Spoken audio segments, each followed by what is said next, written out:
Okay, so what I want to do with this video is to explain the chain rule and to give out three different examples of three different functions for which we want to derive the derivative and through the chain rule. Okay, so just this is as a review of the chain rule, or perhaps a first pass of the chain rule if you haven't done calculus yet. So the question that I want to pose is the following. What is the slope of a function at a particular value of x equals to 5? And here I have three different functions that I want to take the derivative of and then find the slope at x equals to 5. We have y equals to the natural log of x squared. We have a function 5x to the cube minus 3x plus 2 to the power, all to the power of 1/2. We have y is equal to, parenthesis, 15x to the power of 2/3 times z to the power of 1/3 minus 5x to the power of 2. Okay, so I'm going to start from the easy. I'm going to start with the easy function and then progressively move to the more complicated ones.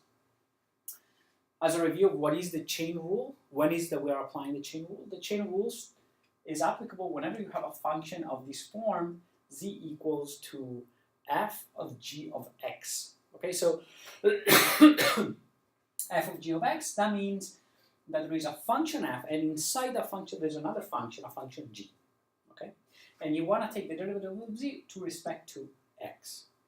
In that case, call y, let y be whatever inside function g, and then the derivative of z with respect to x, I'm sorry if you have a little bit of a glare there, but this is a dz dx.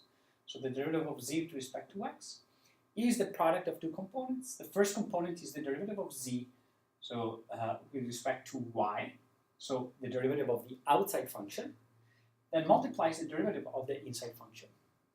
And in each one of these cases, you can see that there is an outside function and an inside function. In the first example, we have y is equal to a natural log of x squared. You can see that the outside function is the log, and the inside function is x squared. Okay, we could call y, let y be equal, so we could call this, some other variable, z. Okay, the notation is a bit messed up here, but z equals to x squared, and then you can see that